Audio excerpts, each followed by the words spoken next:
Well, I was tempted to go to the kids' worship, but I was afraid they wouldn't let me in. This has been a great weekend. I've enjoyed being here very much and associating with so many of you. Quite a few of you told me you had been my students at Oklahoma Christian over the past years. If you were ever at Oklahoma Christian, you were my student because I came the second year the school existed. So I've taught at Oklahoma Christian for 67 years. Now, if you add up how old one has to be to start teaching in college with a master's degree and then add that to 67, you'll know how old I am.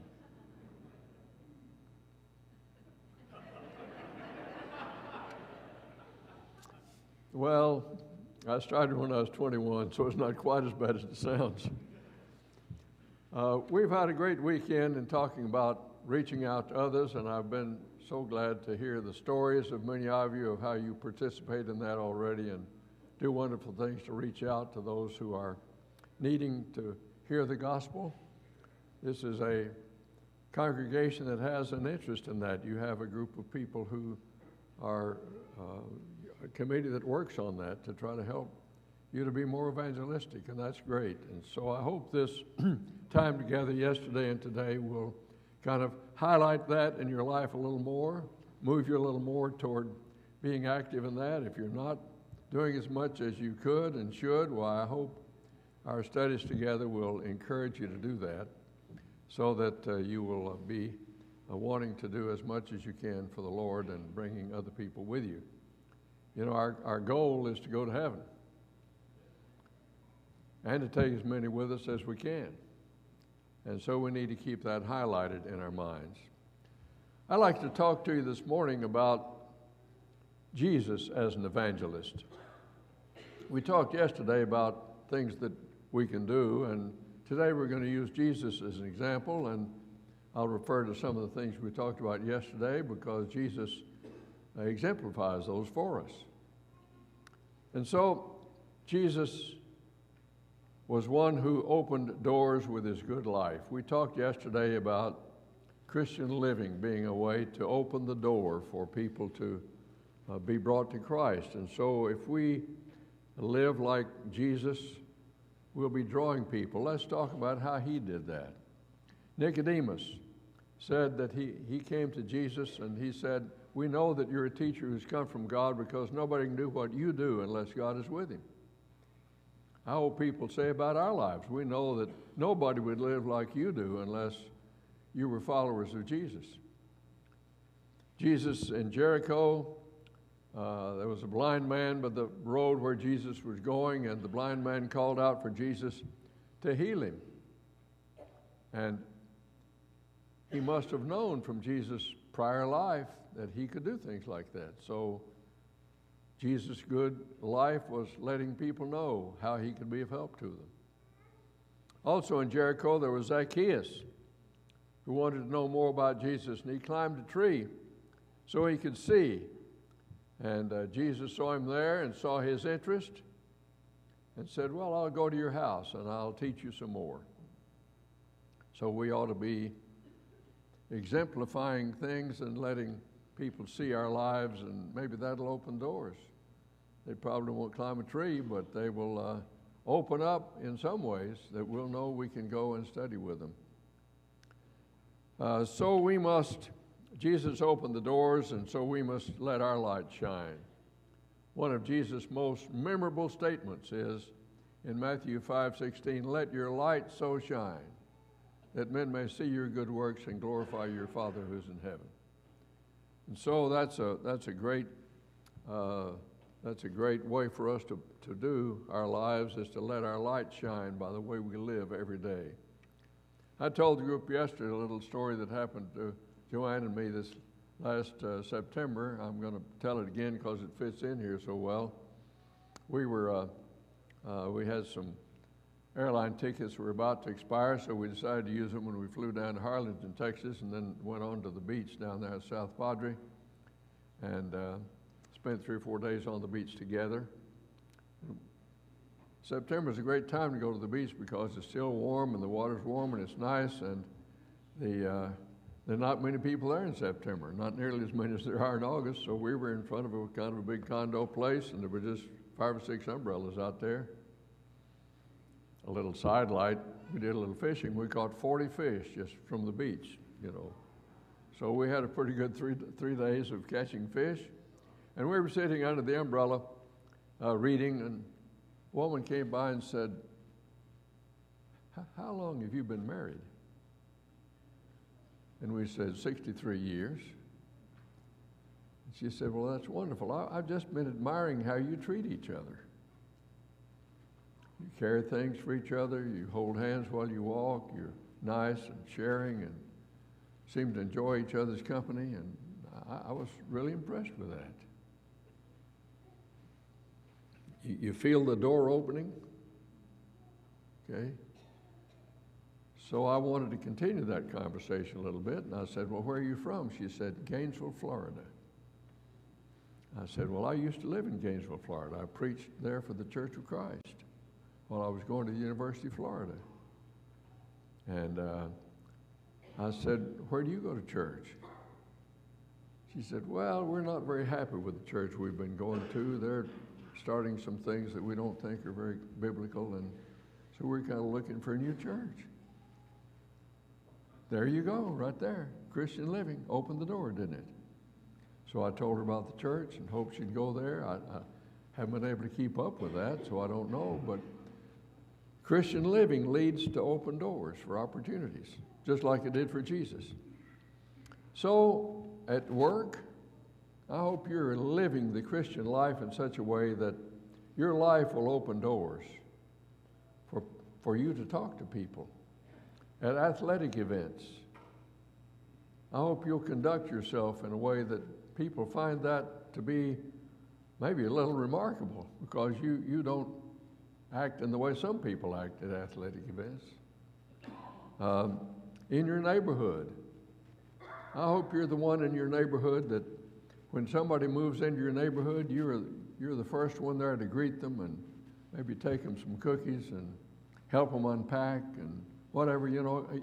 Show your Christian living and your loving spirit in your everyday life like Jesus did. So Jesus opened doors with his good life, and we need to be living the Christian life,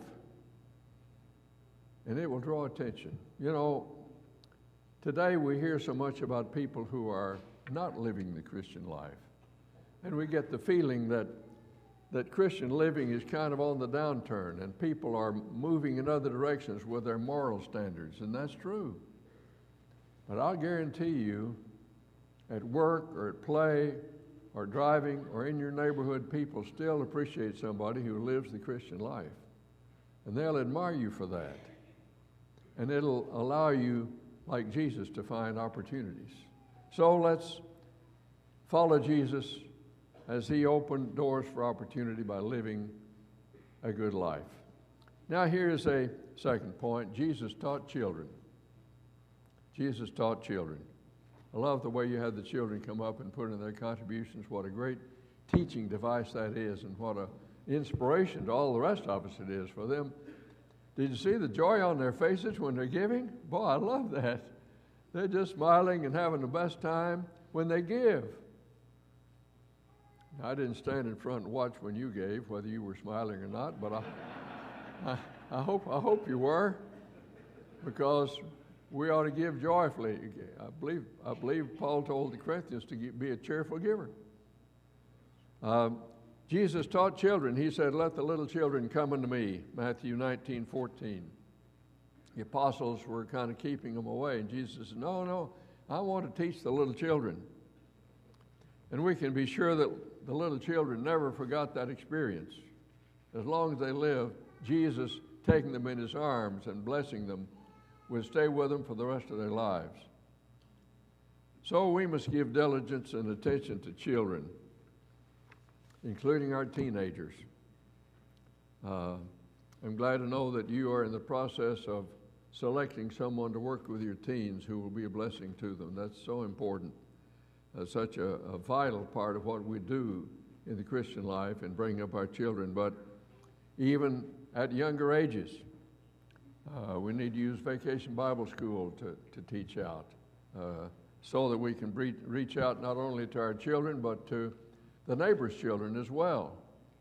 We ought to use Vacation Bible School as one of our strongest and best ways of making contact with people to try to keep those kids still coming to our Bible classes and the parents still in contact with us so that we can reach them as well. We need to have strong teaching in our Bible classes.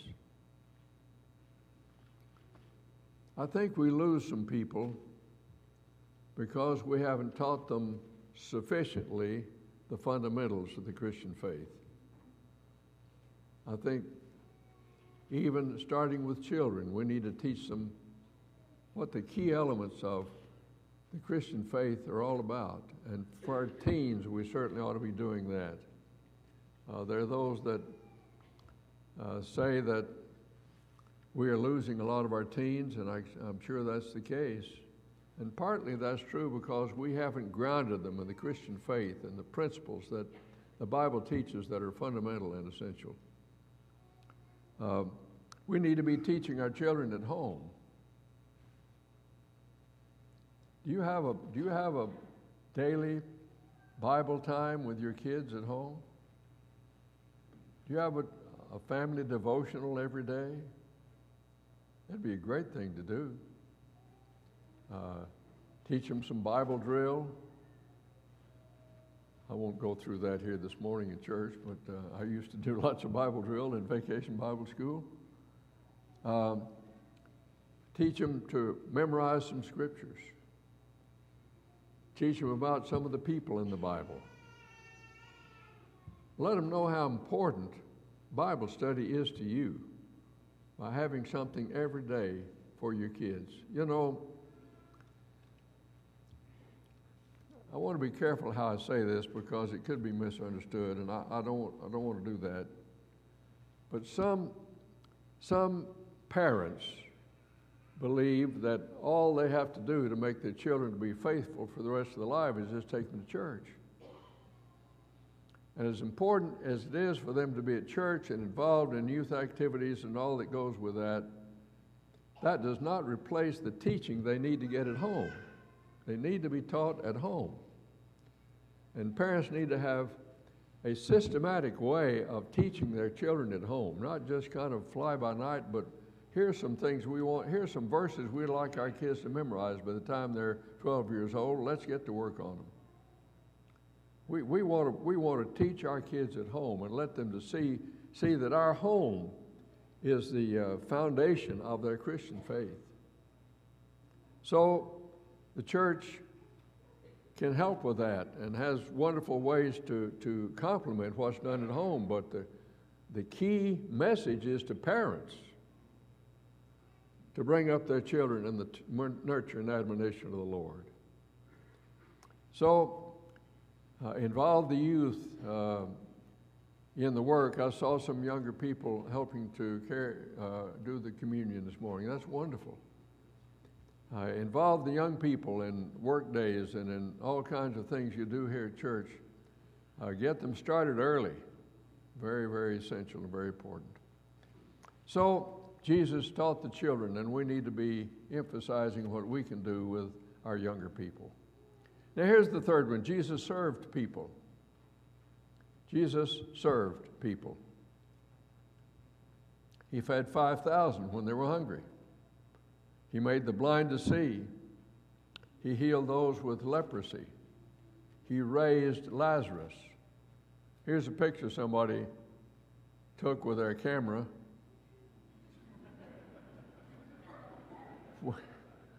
When Lazarus was being raised. That's a pretty striking picture, isn't it? All bound up, as the Bible says he was, in the grave wrappings. And Jesus called him out, Lazarus, come forth. And that was, in a sense, was a turning point. He raised somebody from the dead, but that was one of the things that caused the leaders of the Jews in Jerusalem to be so opposed to him and say, we're going to have to do something in a hurry or he's going to get everybody by doing such things as this. So Jesus served the people. In fact, he came and said, I came to serve and not to be served. And so his serving drew people to him. So our serving can draw people to Jesus. And it opens opportunities for us. Church benevolence is an example of that. I'm sure you do things to help people that are hungry and need food and things of that sort.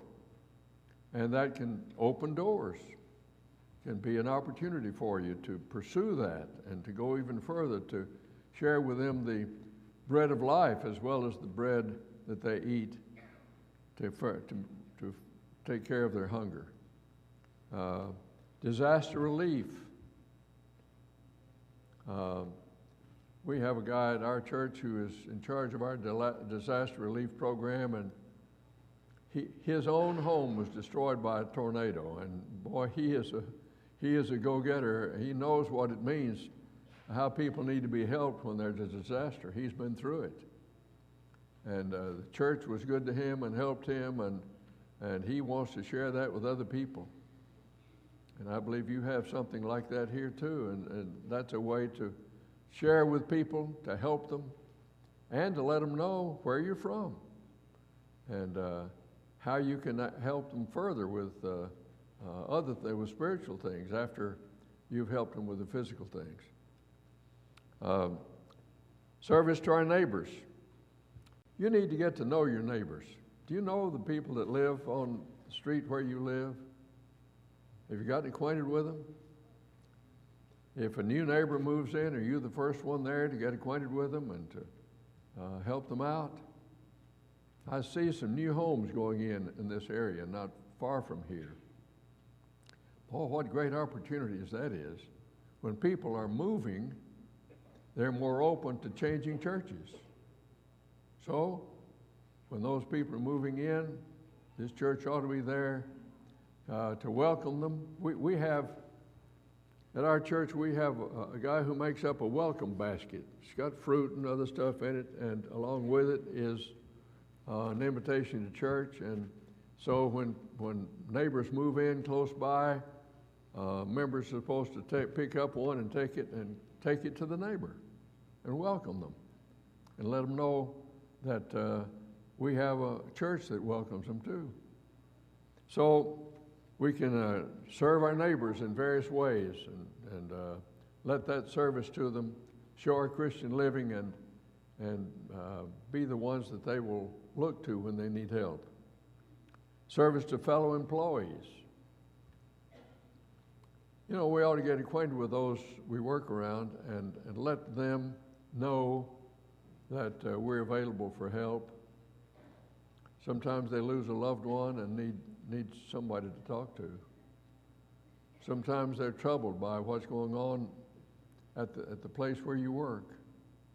And you can be the one that shares and helps and enables them to get through a tough time. So be helpful to fellow employees, and that'll open some doors for you.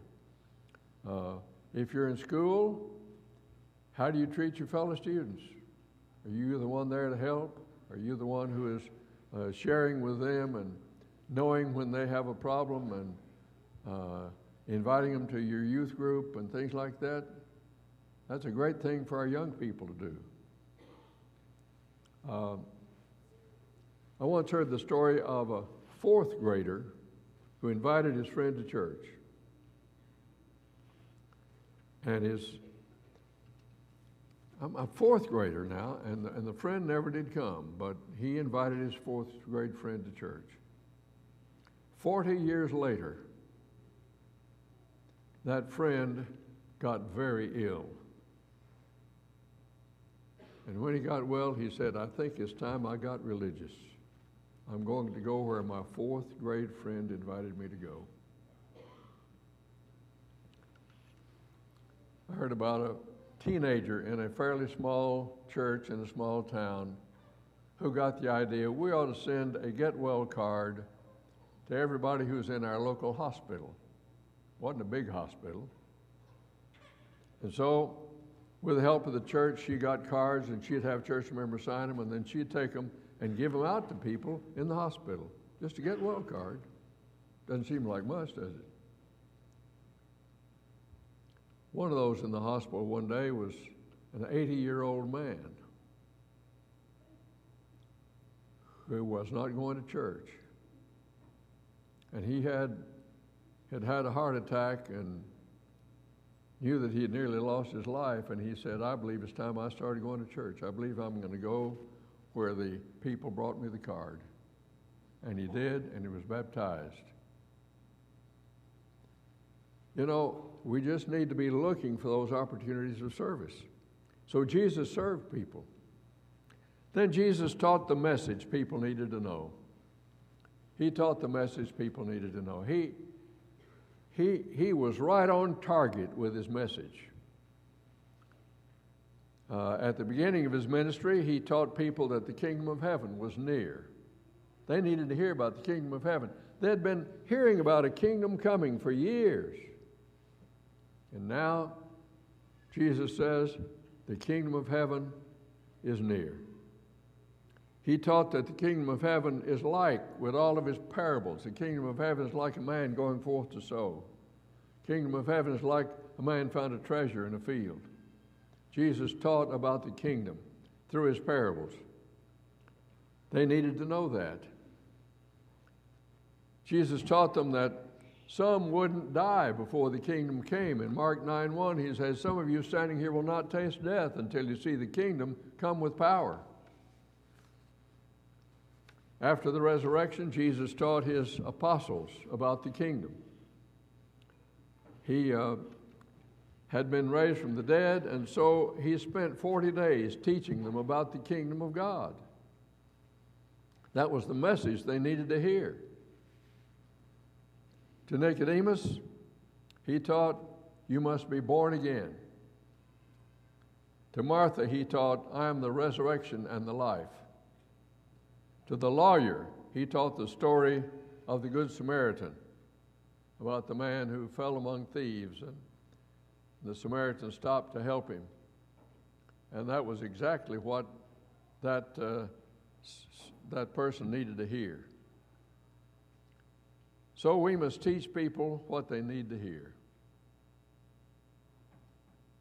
Can you think of some people who need a particular message today? Maybe there's somebody who has stopped coming to church or has fallen into some kind of sinful living, and you need to go to them and help them to return. They need a message. You know what message they need. Are you taking it to them? We need to be willing to go and take that message that people need to become a Christian or to return to the church or to help them through a particularly difficult time. And so, to those who have shown an interest, we need to teach them how to take the next step. We have something kind of different at Memorial Road that's about that. During our class time, each Sunday, we have what we call First Cup. And that's a time where we invite people who've been attending for a while to come and get acquainted with some of our ministers and some of our members and ask questions that they have about the church. And if they're not sure what to do next, well, we teach them about how to place membership or how to be baptized or whatever it is they need. So we're trying to be sure we teach them what they need. And we have people that come nearly every Sunday to visit with our ministers and to share and try to find out a little bit more about the church. And that's worked well for us. So we're helping people to know how to take the next step. To the bereaved, we need to give encouragement. To the discouraged, we need to give hope. So there are messages that people need, and we ought to be perceptive enough to understand what message they need, and then to step through and share with them what they need to know. Here's the fifth thing that Jesus did that's a great example for us.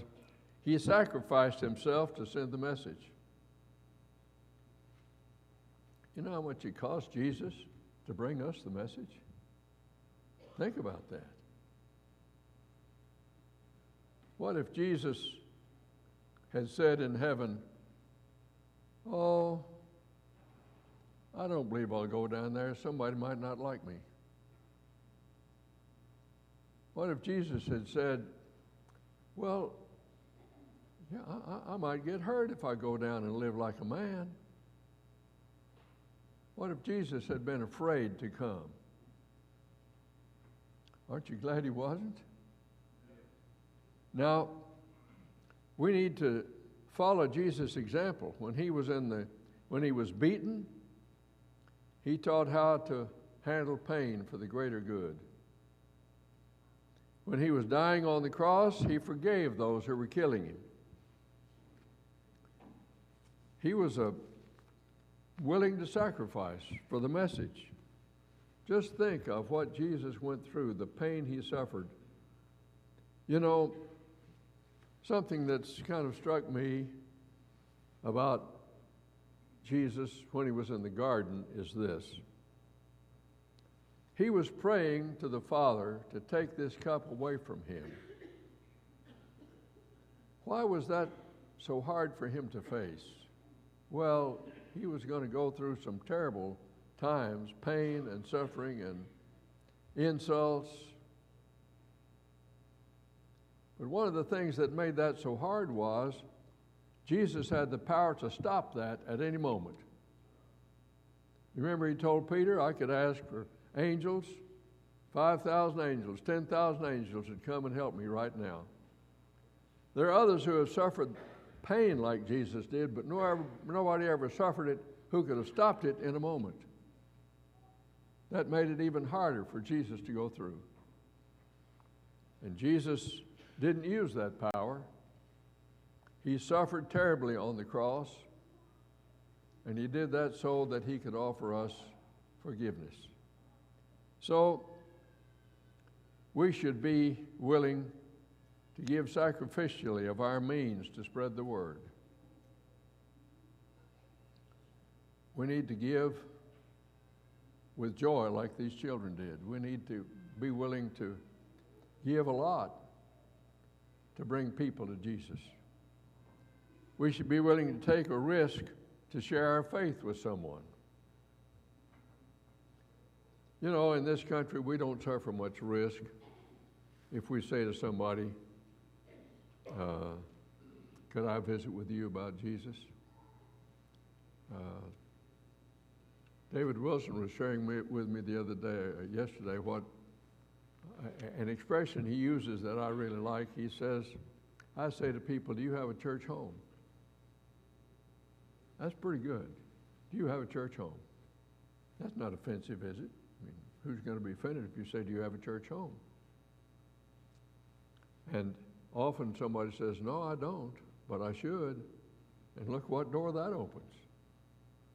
So we need to be willing to share, even if it means taking a little risk. Even if it means pushing yourself into territory that's a little bit uncomfortable. You need to find a way of opening the conversation. I'll tell you how I open conversations sometimes. I was teaching on a Wednesday night class about evangelism, and I was telling them how we needed to use conversational evangelism. How we ought to work something about the church or whatever into our conversations whenever we can. And I said, by next Wednesday night, I want you to have practiced this, and then we can tell each other what we did. And so it came Tuesday, and I hadn't done mine. So I said, well, I can't tell them to do it if I'm not going to do it. So I was going out to buy something for my wife's birthday, and I went into a ladies' store, and I said, okay, I promised myself and the Lord I'll do some conversational evangelism before I get out of this store. That put the pressure on, okay? Well, here I'm walking around in this store, and nobody in there but women. Am I just going to walk up to someone and say, where do you go to church? You know, that's going to work very well. So I bought some things and took them up to the counter to be wrapped. And then I thought, this woman who's doing the wrapping is going to be standing by me for a little while she wraps these gifts. And so I said to her, how long have you worked here? And she said, 10 years. I said, 10 years? That's a long time. How long do you think I've worked where I work? She said, what, 20 years? I said, then it was 65 years. 65 years? What's she going to say next? Tell me, what's she going to say next? Where do you work? Now I got her. I work out at Oklahoma Christian University, and right next door is the Memorial Road Church of Christ, where I go to church.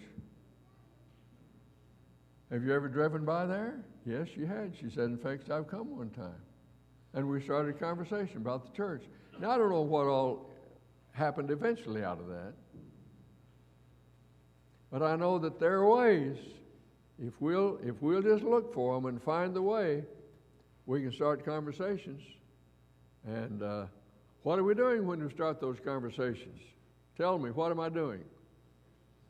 Huh? What am I doing? Planting a seed. If you plant enough seed, some of it's going to come up in good ground. Isn't that what Jesus said? So we need to be willing to sacrifice to send the message and push ourselves through that barrier that sometimes holds us back. Well, Jesus said, I gave my life for thee. What have thou given for me? You know that song we sing about that? So Jesus is a great example for us as we think about reaching out to the lost. Let me just review these things we've talked about. So, open doors with your good life.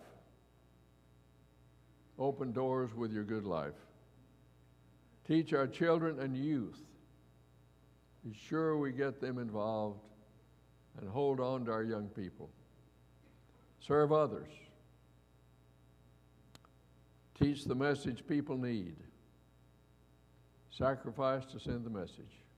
These are the things that Jesus did, and all of these are good examples for us. Well, in Luke 19:10, Jesus said, for I came to seek and save the lost. Well, that's a perfect statement of evangelism, to seek and save the lost. And I hope that's what all of us will want to be involved in as much as we can. Well, we look to Jesus as our example in many things. We've talked about how he is our example in evangelism. Jesus is our example in obeying what God wants him to do. And all of us need to do what we can to obey the Lord. There may be something on your heart right now that you know you need to do to obey the Lord. That may be to do more in reaching out to others. And if so, I want you to think about that as we're going to sing our song in a moment. Maybe you need to come and ask for the prayers of this church to help you with something in your life. Maybe you need to come and let us know of some change you need to make in your life. Maybe you need to come and tell us that you want us to help you in being baptized into Christ. Think about deeply what Jesus would want you to do as we stand and sing.